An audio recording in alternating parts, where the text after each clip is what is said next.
कर्पूर गौरम करुणावतारम कर्पूर गौरम करुणावतारम कर्पूर गौरम करुणावतारम संसार सारम भुजगेन्द्रहारम संसार सारम भुजगेन्द्रहारम संसार सारम भुजगेन्द्रहारम सदा वसंतम हृदयारविंदे सदा वसंतम हृदयारविंदे सदा वसंतम हृदयारविंदे भावं भवानी सहितं नमामि भावं भवानी सहितं नमामि भावं भवानी सहितं नमामि भावं भवानी सहितं नमामि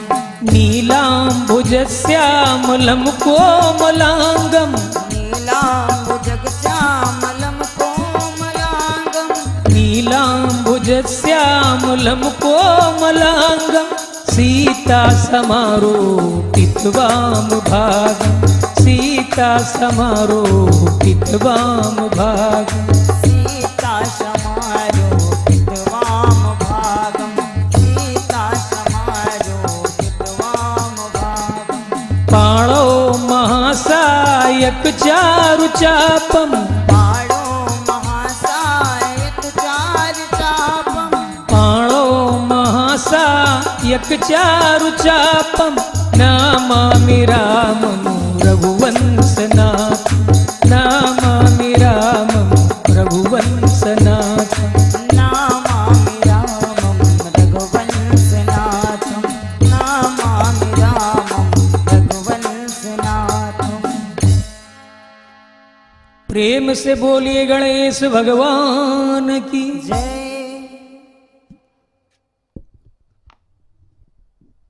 तो जब सारा प्रकरण सुलझ ही चुका है तो मैं भी विषय को बगैर उलझाए हुए भगवान श्री रामचंद्र जी के पावन जन्म का प्रकरण, रामलला के जन्म का प्रकरण आप सभी के सन्मुख रखूंगा।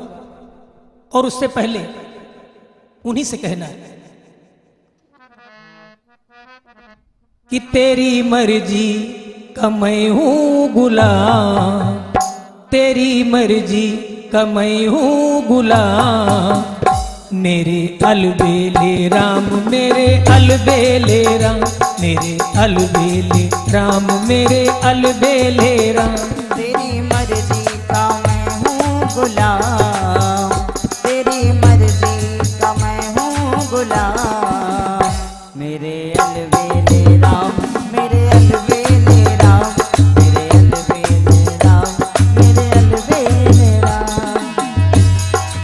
अलबेले राम मेरे अलबेले राम अलबेले राम मेरे अलबेले राम। तेरी मर्जी का मैं हूँ गुलाम, मेरे अलबेले राम मेरे अलबेले राम मेरे अलबेले राम मेरे अलबेले राम मेरे अलबेले राम मेरे अलबेले राम मेरे अलबेले राम मेरे अलबेले राम। तू जो करा ले वो तुझ पे निछावर, तू जो करा ले वो तुझ पे निछावर, तुझ पे निछावर हाँ तुझ पे निछावर, तुझ पे निछावर हाँ तुझ पे निछावर। दे दे सजाया इनाम मेरे अलबेले राम मेरे अलबेले राम मेरे अलबेले राम मेरे अलबेले राम मेरे अलबेले राम मेरे अलबेले राम मेरे अलबेले राम मेरे अलबेले राम। तेरी मर्जी का मैं हूँ गुलाम, मेरे अलबेले राम मेरे अलबेले राम मेरे अलबेले राम मेरे अलबेले राम मेरे अलबेले राम मेरे अलबेले राम।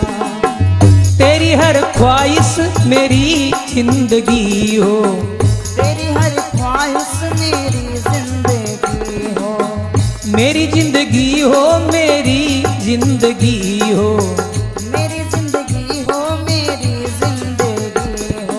तुम बिन है सब कुछ हराम, मेरे अलबेले राम, मेरे अलबेले राम, मेरे अलबेले राम, मेरे अलबेले राम। अलबेले राम, मेरे अलबेले राम, मेरे अलबेले राम, मेरे अलबेले राम। तेरी मर्जी का मैं हूँ गुलाम, मेरे अलबेले राम, मेरे अलबेले राम, मेरे अलबेले राम, मेरे अलबेले राम। मेरे अलबेले राम, मेरे अलबेले राम, मेरे अलबेले राम, मेरे अलबेले राम। हार चुका अपनी अक्ल लड़ा कर, हार चुका अपनी अक्ल लड़ा कर, अक्ल लड़ा कर, अक्ल लड़ा कर, अक्ल लड़ा कर, अक्ल लड़ा कर। अपना संभालो इंतजाम, अपना संभालो इंतजाम, मेरे अलबेले राम, मेरे अलबेले राम, मेरे अलबेले राम, मेरे अलबेले राम।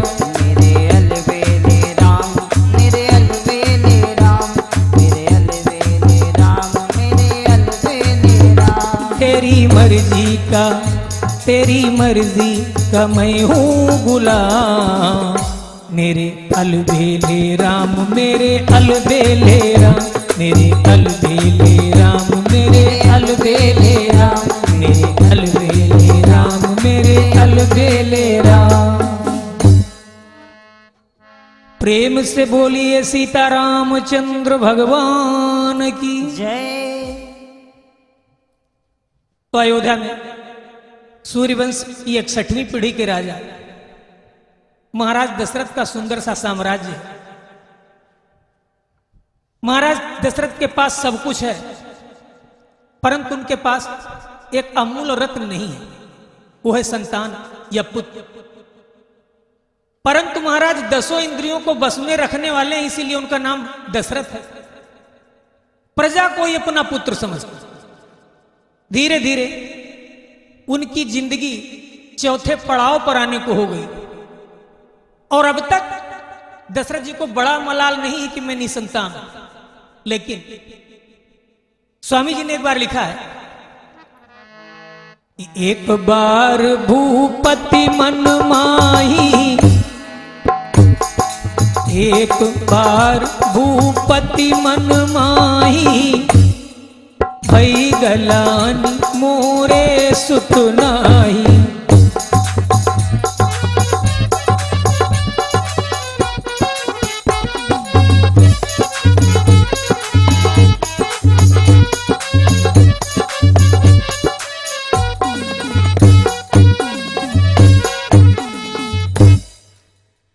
स्वामी जी ने मानस में लिखा है कि एक बार भूपति मन माही और भई गलानी मोरे सुत नाही।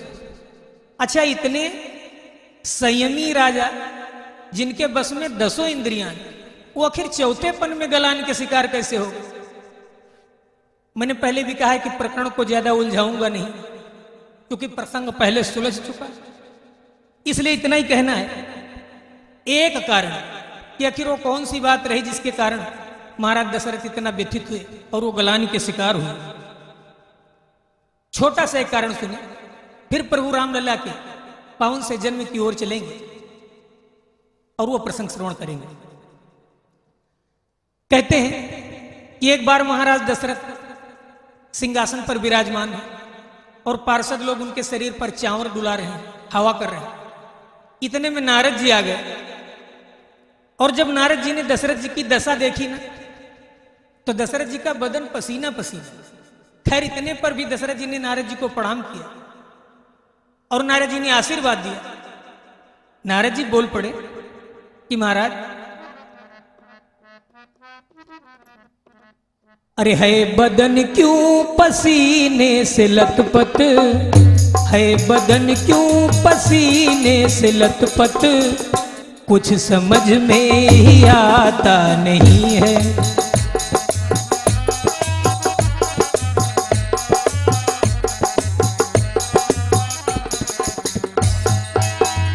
है बदन क्यों पसीने से लथपथ, कुछ समझ में ही आता नहीं है।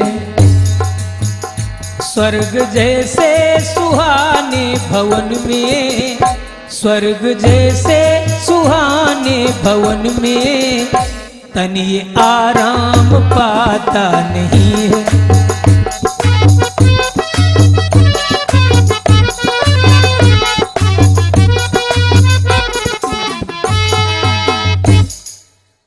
कहा महाराज आपके राजभवन में, राज दरबार में तो उतनी सुविधा है जितनी शायद स्वर्ग में हो, और फिर भी बदन पसीना पसीना।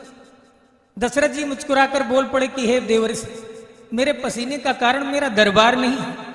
वास्तव में आपके आने से थोड़ी देर पहले मैं भी यात्रा से क्लांत होकर आया। नारद जी बोले महाराज कहाँ गए? बोले अपने मित्र से मिलने। बस वहीं से लौटते ताप से ग्रस्त होकर मेरी यह दशा हो गई। नारद जी ने कहा महाराज कौन है वो भाग्यशाली मित्र जिसके लिए अयोध्या नृपाल चक्रवर्ती महाराज दशरथ इतना पसीना फेंक कर आ रहे हैं? दशरथ जी बोल पड़े कि महाराज मित्र तो कई सारे हैं, परंतु उन सब में एक ही मेरा मित्र है जिसे मैं अपनी आत्मा समझता हूं, अपने प्राणों के समान उसे समझता हूं। बोले कौन है वो? बोले देवराज इंद्र। और जैसे देवराज इंद्र का नाम लिया नारद जी ने ताली पीटी और जोर से हंसे, कहा महाराज तुमने तो सब किए कराई पर पानी फेर दिया। वो देवराज आपका मित्र हो ही नहीं सकता। सच तो ये है कि वो मतलब परस्त। आप रघुवंशी लोग जब कभी उसके स्वर्ग लोक पर कोई परेशानी आती है ना, तो हथियार लेकर मदद करने पहुंच जाते हो। बस इसीलिए वो मित्रता का मिथ्या प्रपंच रचता है, बल्कि आपका मित्र नहीं। जैसे बात कही दशरथ जी की भौएं तन गई और बोल पड़े कि देवऋषि, क्या इस बात का आपके पास कोई प्रमाण है कि मेरा मित्र कपटी है, कपट की मित्रता करता है? कहा महाराज मैं बगैर प्रमाण के कोई बात नहीं करता। प्रमाण तो तमाम, परंतु तुम्हारे लिए एक ही प्रमाण पर्याप्त है जो दूध का दूध और पानी का पानी कर देगा। कहा महाराज मित्र में और मित्र में बीच में कपट और ईर्ष्या का भाव, ऊंच नीच का भाव नहीं होना चाहिए, छूत अछूत का भाव नहीं होना चाहिए, जो आपके मित्र में है, जिसे आप मित्र कहते हैं। महाराज जब आप कभी देवराज इंद्र से मिलने जाते हो ना, वो तुम्हें गले लगा लेते, आदर के साथ सिंहासन पर बिठाते, लेकिन जब आप चले आते हो तब क्या होता है पता है? कहा महाराज मुझे तो नहीं पता। कहा महाराज आप जिस सिंहासन पर बैठते हो उसे झूला जाता है, तो जिन वस्त्रों को पहनकर देवराज इंद्र तुम्हें गले लगाते हैं वो वस्त्र दोबारा शरीर पर धारण नहीं करते। क्या एक मित्र का व्यवहार होता? दशरथ जी बोले नहीं। लेकिन महाराज भला मेरा मित्र ऐसा करेगा क्यों? कहा महाराज वो इसलिए कि आप निर्वंशी हो, संतानहीन हो, अपवित्र हो, इसलिए। कहा महाराज विश्वास नहीं होता। और जब कहा विश्वास नहीं होता ना, तो बिल्कुल भगवान शंकर की तरह नारद जी भी बोल पड़े, जैसे शंकर जी ने सती मैया से कहा था राम जी की परीक्षा लेते समय कि जो तुम्हारे मन अति संदेहु, जो तुम्हारे मन अति संदेहु, तो किन जाई परीक्षा लेहु।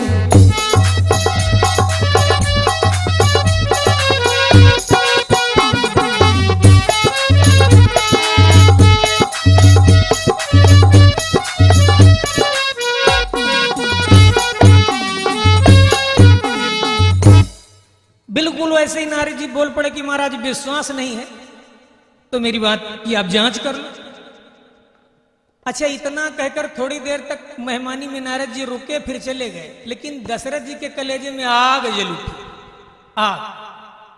अच्छा यह भी सत्य है कि किसी शंका के उत्पन्न होने से हृदय में चिंता उत्पन्न होती है, और जब चिंता उत्पन्न होती है तो करती क्या? लोग कहते हैं कि चिंता है बड़ी चिता से भी तन को निर्जीव बनाती है।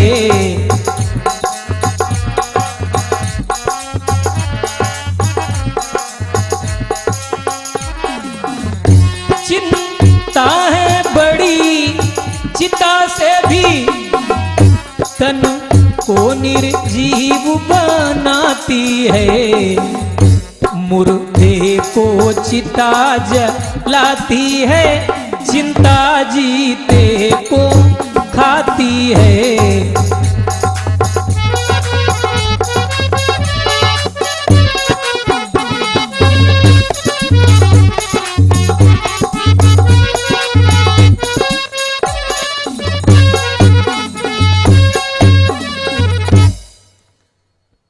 वास्तव में चिंता जीते को खा जाती है। नारद जी के जाने पर महाराज इतना चिंतित है कि जब तक वो संशय दूर ना हो जाए नारद जी की बात, तब तक उन्हें चैन नहीं आने वाला। कई रोज गुजर गए। एक दिन नारद जी की बात की सत्यता परखने के लिए दशरथ जी ने देवराज इंद्र के स्वर्गलोक की ओर प्रस्थान किया, इंद्रलोक की ओर प्रस्थान किया। अच्छा, जैसे ही अपने मित्र के लोक में पहुंचे, मित्र ने आसन छोड़ दिया, गले से लगा लिया, बड़ी आवभगत के साथ बिठाला, बिल्कुल वैसा ही जैसे एक सच्चे मित्र और मित्र के बीच में व्यवहार होता है। थोड़ी देर तक दशरथ जी रुके और फिर बोले कि मित्र चलूं, इधर से गुजर रहा था, फिर कदम तेरे से मिलने के लिए खींच लाए, फिर कभी आऊंगा तो थोड़ा विस्तार में चर्चा होगी, बातें होंगी, अब चलो। तुरंत ऐसी बात दशरथ जी से सुनकर इंद्र दरवाजे तक बाहर द्वार तक छोड़ने आए, और जैसे ही दशरथ जी आंखों से ओझल हो गए, वह इंद्र भीतर गए। उन्हें क्या मालूम था कि दशरथ पुनः वापस लौट कर आ जाए। इधर इंद्र वही क्रिया करने लगे जो सदा से करते आए, सिंहासन का धोना, कपड़ों का उतारना। और उधर दशरथ जी गए नहीं, लौट आए, और थोड़ी देर बाद लौट कर आए। जैसे पहला कदम राज दरबार के भीतर रखा ना, दहलीज के पार रखा ना, देखा क्या? अरे नारद कही सत्य सब पाई,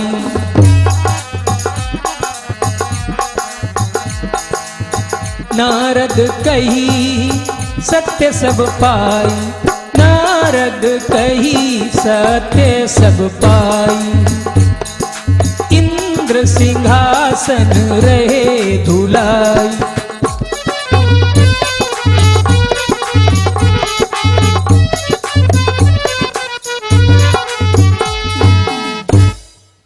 और जैसे ये दृश्य महाराज दशरथ ने अपनी आंखों से देखा, कलेजा टूक टूक हो गया। जिस मित्र के लिए वो जान और जहान सब कुछ अर्पण कर देने की विचार भावना रखते हैं, जब उस मित्र के द्वारा अपने प्रति ऐसा व्यवहार देखा, कलेजा टूट गया। कदम बाहर घसीटा और अनमने मन से रोते हुए महाराज दशरथ, जो 10 इंद्रियों को बस में रखने वाले हैं, वो विचलित हो उठे, बेचैन हो उठे, व्यथित हो उठे, व्याकुल हो उठे और लौटकर अपनी अयोध्या आ गए। ये सोचकर कि मैं निर्वंशी हूं, कलंक हूं, मेरा मुख देखना पाप है, किसी चीज को मैं अगर स्पर्श कर लूं ना तो उसे छूने से खतरा है। बिल्कुल आज जैसी बीमारी की तरह, जैसे कोरोना हुआ यूं कि दशरथ जी एकांत में लेटे हैं और बड़ा बेचैन कि मैं मर जाऊं। धिक्कार है इस इतने बड़े राज्य साम्राज्य पर, जब पुत्र ना होते मैं इतना बड़ा छूत। खूब परेशान, बड़ा बुरा हाल दशरथ जी का। अच्छा, जब दशरथ जी का बुरा हाल नारद जी ने जाना ना, तो कहते हैं कि नारद जी एक बार फिर अयोध्या आए और बोले महाराज धीरज रखो, आप जैसे धीर वीर गंभीर और विचारवान चक्रवर्ती नरेश को इस प्रकार का व्यवहार शोभा नहीं देता। चिंता छोड़ो, माना आपत्ति का समय। लेकिन तुलसीदास जी कहते हैं कि धीरज धर्म मित्र अरु नारी, धीरज धर्म मित्र अरु नारी, आपद काल परखी ये चारी।